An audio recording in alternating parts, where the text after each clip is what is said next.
Sai Chaitanya paramedical college लेकर आया है पैरामेडिकल काउंसिल और सरकारी नौकरियों के लिए उपयोगी पाठ्यक्रम।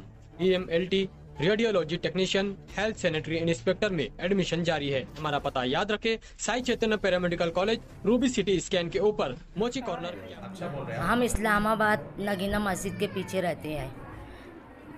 गुलाम रसूल हाफिज मोहम्मद अय्यूब, उस घर में हम रात को 10 बजे बिस्तर पर सोने गए। जब सो गए एकदम बेखबर, तो रात को 2 या 2:30 के दरमियान कोई आकर हमारा दरवाज़ा के खोल कर या तो फिर जाली के ऊपर से डालकर चले गए। क्या डाले? तेज़ाब। फिर हम गीला लगा तो हम चिल्लाते, बेटी, माँ और आदमी तीनों उठे, दरवाज़ा खोलने की कोशिश कर रहे तो बाहर से सिकड़ी लगा दी, जबकि हमने अंदर से सोने के टाइम कभी भी सिकड़ी नहीं लगाई। तो फिर अब चिल्लाते चिल्लाते दादी ने दरवाज़ा खोला, फिर हम बाहर निकले। वो दरवाज़ा खोले, फिर हम बाहर निकले, फिर बाहर निकल कर सबको आवाज़ दी तो फिर सब लोग जाओ। हम 3 लोगों को इसी तकलीफ हुई। अब बाजू में सासू जी और जेठानी का लड़का हुआ था, एकदम इत्मीनान से उनको जब हम चिल्लाए तो उनको मालूम हुआ कि ये सब क्या है, धुआं उठ रहा है, उनको खांसी आने लगी। हमको दिखाई नहीं दे रहा था कि हम कैसे बाहर निकले, लेकिन जैसे वैसे पकड़ के हम फिर चिल्लाते हुए बाहर निकले। कितना होगा लिक्विड जो उन्होंने फेंके थे तेज़ाब, वो कितना होगा? 1 बाटली होगा? बहुत ज़्यादा होगा?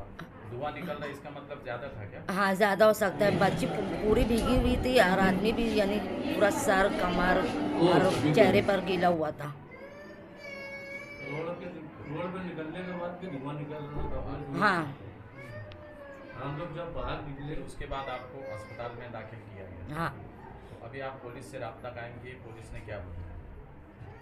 पुलिस ने वही तहकीक की कि क्या आपको कोई यानी घर में कुछ है क्या अनबन? बोली नहीं, कभी भी 20 साल में हम किसी से अनबन नहीं किए।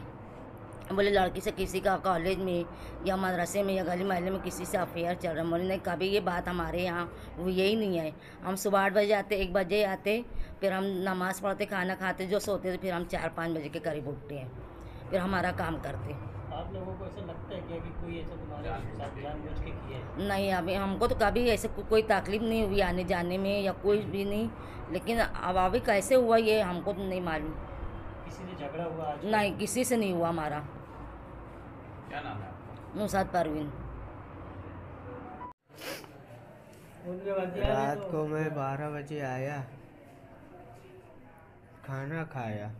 खाना खाने के बाद थोड़ा मोबाइल देखा, एक झपकी आई, मैं सो गया। उसके 1 या 1.5 घंटे बाद 2:15 या 2:30 के दरमियान में ये इतना बड़ा हादसा पेश आया। पहले बीवी और बच्ची दोनों हड़बड़ा के उठे, चिल्लाने लगे, तो मेरी आँखें खुल गई।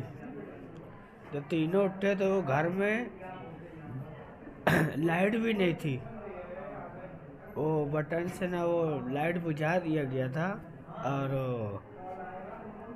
अंदर कमरे में बहुत धुआं था। क्या चीज़ फेंकी गई?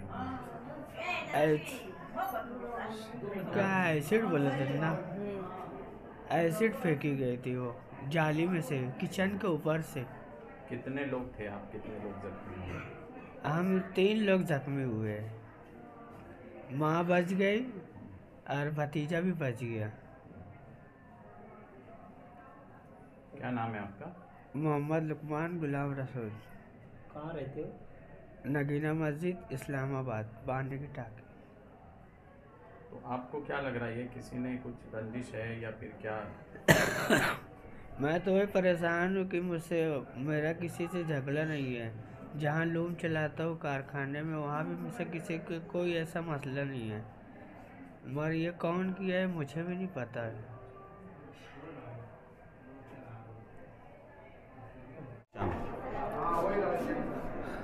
रात में तकरीबन 2:30 बजे के करीब में नगीना मस्जिद इस्लामाबाद एक बहुत दिल दहला देने वाला हादसा हुआ है।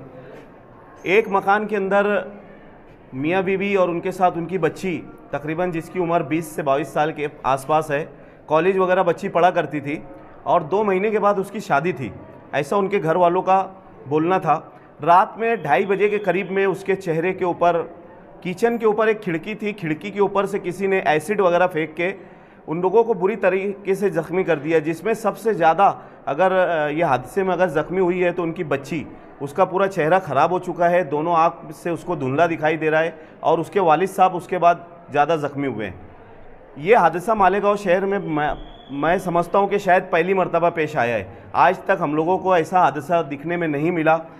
एक सोशल वर्कर होने की हैसियत से मुझे जीशान ने और हमारे साजिद भाई ने कॉल किया कि यहाँ से रात में इन लोगों ने 2:30 बजे जावेद मेंबर, साजिद मेंबर, उस वार्ड के जो कॉरपोरेटर है, उन लोगों ने लाकर यहाँ पर एडमिट करवाया था। जीशान ने मुझे रात ही में कॉल कर दिया था कि भाई हम लोगों को ऐसा ऐसा मामला करना है, तो यहीं पे हमने एडमिट करवाया।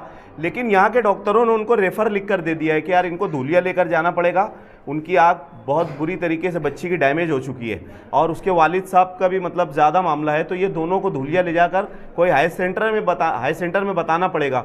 तो अभी हम लोगों की बातचीत चल रही है डॉक्टरों से, उनके घर वालों की। अभी पुलिस डिपार्टमेंट के यहाँ पे डीवाईएसपी साहब वगैरह और पीआई साहब, किला सेक्शन के पीआई साहब भी यहाँ पर आकर गए। उन लोगों ने देखा और उनके घर वालों को आश्वासन दिया कि हम जल्द से जल्द आरोपी पकड़ने की कोशिश करेंगे। हम लोगों का भी, सोशल वर्करों का, मालेगांव वालों का, शहरियान का भी ये मुतालबा है कि यह हादसा तो मालेगांव शहर में पहली मर्तबा पेश आया है, मालेगांव में ऐसे दोबारा कोई हादसा पेश ना आए, इसके लिए हम लोग अपील करते हैं पुलिस डिपार्टमेंट से कि वो जल्द से जल्द आरोपी को पकड़े और पकड़ने के बाद उसको सख्त से सख्त सज़ा देने का काम करे। शुक्रिया।